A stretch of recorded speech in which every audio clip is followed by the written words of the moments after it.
Well, from idea to reality, Opus can help. So we sent our Mike Siona back to university this morning. Mike, tell us what's going on at the U of S. Well, I will tell you exactly what's going on at the U of S. Not only are we at the U of S, but we are inside the Collider, where Opus is the anchor tenant. I'm joined by the manager of Opus, Jenilyn Santos Ong, and we are talking all about this program. Tell me, what is Opus, first and foremost? So Opus is the startup incubator here at the University of Saskatchewan. We are the incubator for USask founders with a deep tech invention. We're part of the Innovation Mobilization and Partnerships Unit, which is housed in the Office of the Vice President of Research. Okay, so deep tech, what...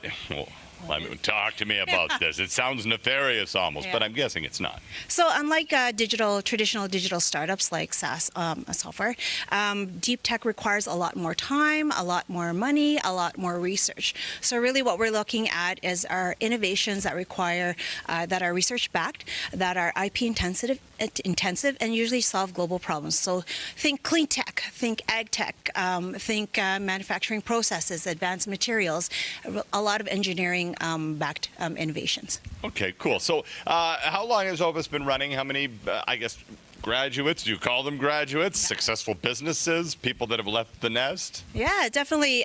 We've been running since 2022, so we're going into our fourth cohort. So to date, there have been 42 ventures that have gone through Opus and gotten that entrepreneurial training, as well as about 69 founders going through. Cool. And so essentially, it's just that simple. A student or a faculty member here at the University of Saskatchewan has a great idea, don't really know how to take it from the brain to the business world, and this helps. That's right. We give them access to entrepreneurial training. We give them access to infrastructure such as the Collider space here.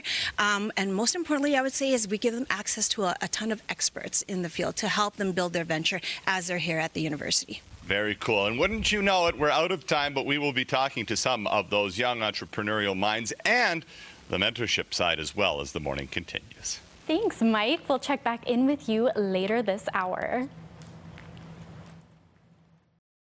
New ideas are a critical component to life at the University of Saskatchewan. And this morning, our Mike Siona is seeing firsthand how they go from concept to real-world application. Mike, I understand you've got a couple of entrepreneurial students who are using the Opus program with a new invention. Yeah, no doubt about it.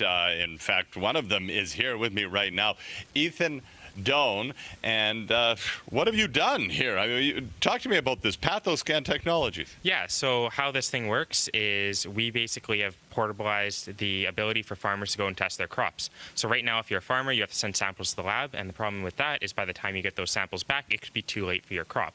So we took the exact same technology that the labs are doing, and we made it into a way that the farmer themselves can actually use, and you can see sort of the device right there. Incredible. So this was called the PathoBox. It was formed here through the Opus program.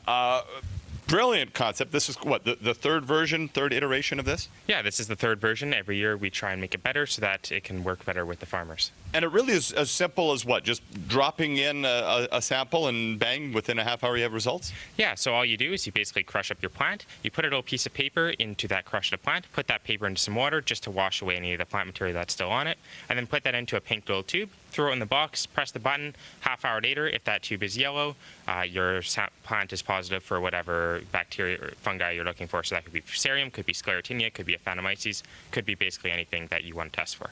Amazing. So what we don't want is the yellow. I figured that part out. Talk to me about what it's been like working with the team here at Opus and just kind of how that's helped you guys get through the process. Yeah, so Opus has been incredible for us. They provided a lot of mentorship for us. They provided access to this wonderful space, which is the Collider room that you'll be seeing all this morning. And the team itself is just incredible support for anyone who's trying to get into business but doesn't exactly know what sort of business skills that they actually will need to succeed. Absolutely brilliant. It's like you can just come here and they'll pop the idea right out of their head and boom, look at that, the PathoBox. Thank you very much for a couple of minutes. Appreciate your time. That's the mentee. When we come back, we'll talk to one of the mentors here at Opus and get a perspective from the other side of the ledger. When it comes to innovation incubation, mentorship is key. And our Mike Siona is with one of the mentors at University of Saskatchewan's Opus program.